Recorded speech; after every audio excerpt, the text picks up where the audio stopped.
Paul Goodwin, you hoped that the Olympics would have a great promotional effect for handball in Great Britain. Is that happening?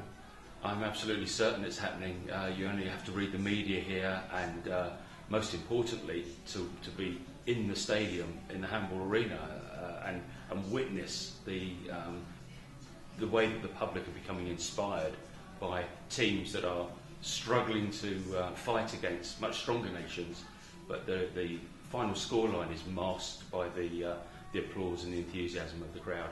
And the British media could have been much tougher on us, but they're putting a very positive spin on this. Is it sympathy for the underdog?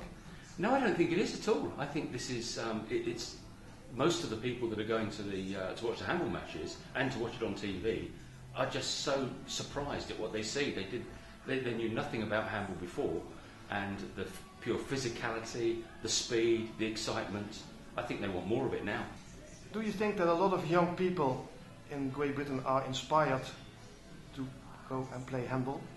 Yeah, I mean, we obviously, as you might expect, we're getting many hits on our websites and social media, and the word inspire and inspiring from parents saying that their children want to take up the sport because they're inspired, and certainly from young people aged 14, 15 are saying, I play other sports, I really want to take up handball now, where can I do it? So the big challenge for us is to answer all of those inquiries and make sure they don't go away.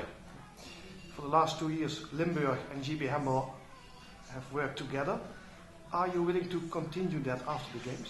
We certainly are. We've got, we see this as phase one. This was just a point in time now that we've been recognised, and with the great support from the Limburg region to help us in this, we want to go on to phase two, which, theoretically it's the road to Rio, but we're not unrealistic. We know we have a lot more work to do, so we have to now think about exactly what the plan is, and it's quite likely that we will have to, whilst we continue with our GB teams as they are, the most important thing now is to build younger age groups and work for the future.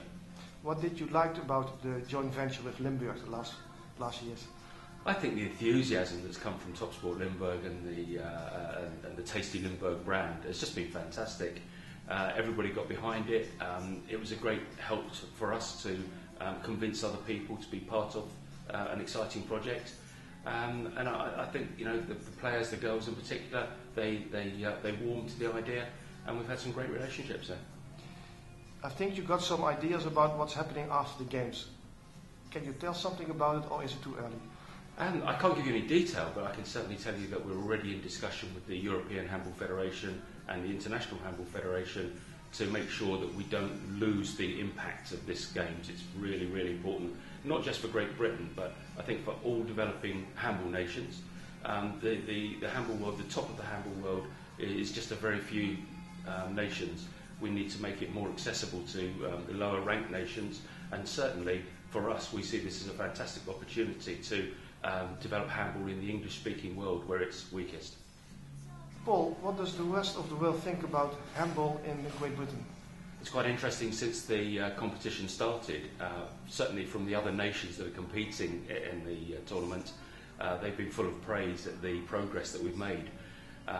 We have noticed that the world's media are starting to pick up on the enthusiasm for the sport, and in particular I've noticed top newspapers in America who were quite scathing of our poor results in the early days are now saying maybe this is this enthusiasm is the start for handball in other parts of the world.